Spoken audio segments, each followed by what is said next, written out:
Welcome to the Burrow. It's your host, Lala Bunny, head trader at Bimbo Trading Academy.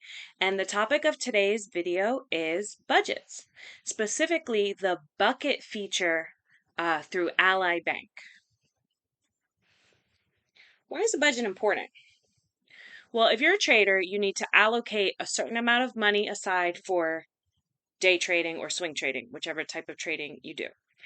And different financial tools have different interest rates. So something like a bond, treasury bill. There's something called CDs, certificate of deposits.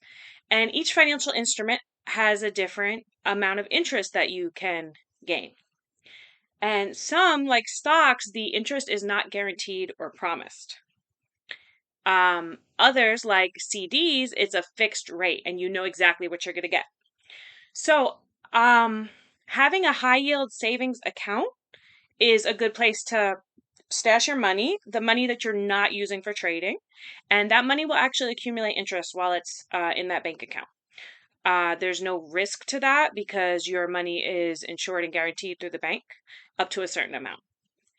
So always be cognizant of all the risks and regulations. Now, I've used Ally Bank for many years now, and I love it. And they offer like a savings account, an invest account, spending account, which is like a checking account.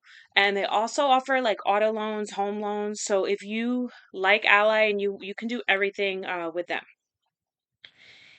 Now, those are the accounts that Ally offers. They do offer a money market account and they do have CDs as well.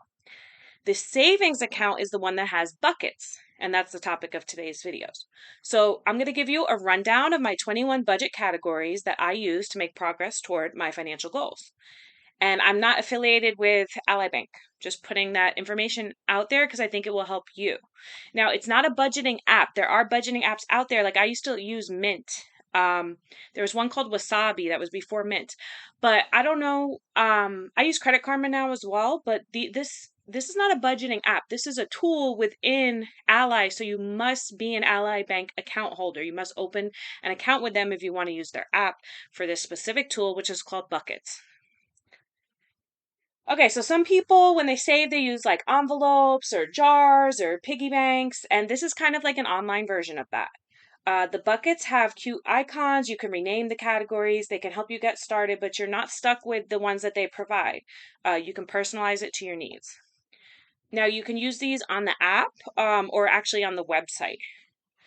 You must open the Ally Savings account in order to use the buckets. And here is the process. So you add a bucket, you add a goal, which is the amount you want to reach, and then you add a target date. And that's very good because your goal should be measurable. And you need that date to make sure that you're meeting that goal. Now, you can actually push the date back and adjust it if you don't reach your goal in time, but you want to at least keep a date there to keep yourself accountable. Without further ado, here are the 21 budget categories to help you stay on track of your expenses. Okay, number one, core savings. This is named by Ally. It's permanent. You can't remove it. It's just called core savings. And that would be the only bucket unless you want to add more. Now, these are my personal buckets, food and bev. So that's obvious. It's groceries, it's eating out, it's drinks, because alcoholic beverages can really add up. So you definitely want to make sure you have a budget to buy, like if you want to buy a bottle and bring it home, or you want to go out and drink, and then you got to include tips. So don't forget tips in your budget. Number 3, household. Now, this includes paper towels, dish soap, sponges, cleaning supplies, garbage bags, laundry detergent, etc. And I separate this from my grocery bill because a lot of people will like look at their grocery bill and be like, oh my God, it's $600 from Costco, but find out they stocked up on essentials, household essentials. So don't confuse how much food you're eating and what you're spending on food versus household essentials. And that's actually a great place to cut back because I noticed some of these things are pricey, like dryer sheets and little bubble. They're adding all these things to your laundry that you really don't need. And that's a great place to just cut. But also keep track of your health and beauty products, how much you're spending on shampoo, conditioner, those things, makeup, it adds up. So that can be an area where you can cut.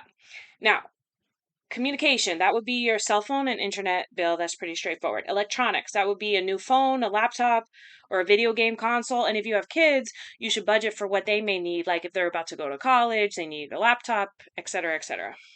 Um, Entertainment. Now, this would be your subscriptions. Uh, if you do a movie night, like you actually go out buy movie tickets, or you rent a movie, so you got to pay for your movie rentals. Live comedy show, theater, opera, ballet, concert, festivals. And when you budget for a festival, you know you're gonna have to, you might have transportation and lodging. So make sure you include all of these things in your budget so you can anticipate. Personal care. This would be your toiletries, deodorant, baby wipes, perfume, cologne, toothpaste, razors, and whatever maintenance you require. So if you get your nails done or you go to a hair salon, barbershop, you need to include that in your budget, how often you do it. So maybe you don't go every month, you go every 3 months. Maybe that's why you left it off your budget because it's not every month, but it is an expected expense. Number 8, clothes, shoes, and accessories. I included here jewelry, bags, belts, hats, scarves, luggage. If you move to a new area that has new seasons, you might need to upgrade your wardrobe based on what, your needs change throughout your life and where you're living. That's also one that to cut. Like when you're on a budget, I'd say clothes and shoes. Try to work with what you already have. Some things will need to get replaced, but to me, that was the easiest category to eliminate. I already have plenty of nice clothes, so when I'm on a budget and I have no money and I want to put all my money into trading, I definitely just cut my clothes and shoes budget completely. And some of my shoes are so old they're like falling apart because the rubber gets old and they start like flapping and talking and the soles come apart and yeah, so it's tough because another budget tip is rotate your shoes because if you wear the same shoe over and over and over again, it's going to wear down faster than if you just rotate it. I guess that applies to clothes as well. Number 9, medical and dental. This could include, even if you have insurance, it could include copays, incidentals, and sometimes you have to front money before you get reimbursed for something. So always make sure you're covered for medical and dental. Number 10 is pets. Now, not everyone has pets. So if you don't have a pet, maybe if you want a pet in the future, then you could keep this in your budget and keep adding to it. But if you don't have a pet, maybe you have kids. So I don't have kids yet, and that's not in my budget, but I do have a dog. So if you do have kids, you want to include obviously their clothes and toys and whatnot. There's more involved with children. They might need a college fund, things like that. Now, for pets, you need their food, their gear, their toys, their treats, and vet bills. So make sure you are, again, budgeting for all these things that you know will eventually come up. Number 11, automotive. So if you don't have a car, then this category would not be for you, but you might want to budget for transportation like Uber, Lyft, public transportation, rideshare basically. But if you do have a car, you might need I have AAA, which actually can save you a lot of money in terms of towing. I know some insurance companies have different services like that. So automotive would include car payments, car repairs, gas, tolls, and maintenance. So that I noticed also takes up a huge amount of my budget, but I would not trade um not having a car. I like having a car. What if I have to drive my dog to the vet? It's an emergency. I need to have a car. Okay. Number 12, shelter. Now this, if you're a renter, it just includes your rent. Uh Utilities is the next line item. But if you have a condo, you might include HOA fees. If you own a home, it might include property taxes. You could also save for a down payment. And if you are a homeowner, you might have maintenance and repairs. So all of this can go under shelter category. Now, the next one, number 13, is utilities.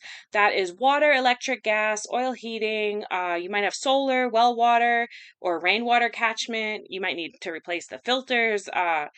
There's a lot with that goes into utilities. Okay, number 14, appliances.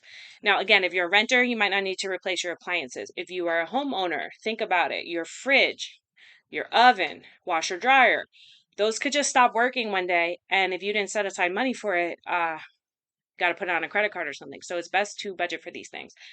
There might be special appliances. You want like a food dehydrator, a blender, stand mixer. I think my laptop. Okay, the battery. I just had to check that. Um, Number 15 is gifts. So birthdays, weddings, holidays, just make sure you have a budget for gifts because they're going to happen uh almost every year, if not, some of them might be periodic, like a birthday for a friend or something. But if it's like your kid's birthday or your spouse's birthday, that's going to come up every single year. Okay, special occasions. Now, this is separate from gifts. I'll tell you why. This is not about the gifts. This is about throwing events. So you need an event budget. So this could be a wedding, an engagement party, a child's birthday party, anniversaries, decorations for holidays, graduation party. So just anticipate what you might have coming up in your life for the next few years and what type of events you might want to host, and then give yourself a budget for hosting that event. Health and wellness, vitamins, supplements, gym membership is going to be different for everyone, what you prioritize. You might have pay for classes like yoga or Pilates, spa, massage. You might invest in something for your health like a therapy gun, a hot and cold plunge, or even a sauna, a home sauna. So, depending on your needs, this category could be big or small. Number 18. This is the fun stuff. Recreational activities, bowling night, camping, hiking, archery, axe throwing, golf, cycling, climbing, like indoor rock climbing. So whatever you do for fun, recreation, you probably do want to give yourself maybe a monthly amount that you feel comfortable spending on that. Number 19, travel. This will vary based on the time in your life. So, when you do travel, you need plane tickets, lodging, and then you might need a house sitter or a pet sitter. So, like whenever I travel, I have to think about my dog, and if I want to get someone to watch my dog, how much is that going to cost me? And it will probably double the cost of the trip. Okay, so the next category, number 20, are projects. And this is different for everyone. So you might have a hobby, a business. It might be a project around the house, like a renovation, adding a pool, a greenhouse. There's just so many projects you could do in your life. So make sure you are setting aside some money for personal development. And that way you have something to look forward to.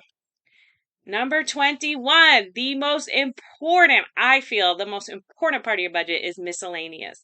And the reason why it's important is because there's something that you just don't anticipate. Life could throw it at you and you need a little money on side. Now, someone might call that an emergency fund.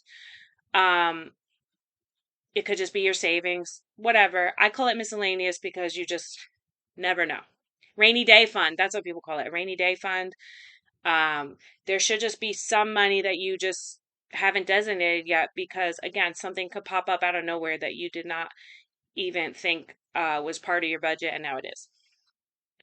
Now, a budget should be customized to you, and it only works if you make it work and it's easy. So the good news is that these buckets earn interest. So uh, the money is all in a savings account. It's like an umbrella, and there's these little buckets, but they all earn interest. So putting the money in the bucket doesn't stop you from earning the interest. You can actually choose what you want the earned interest to go into. You can rotate these categories. You can prioritize in different times of your life what you're saving up for. So, thank you for joining me to talk about budgets today. Please like and subscribe. I'd love to hear your input in the comments below. And this is Lala Bunny signing off. Happy trading!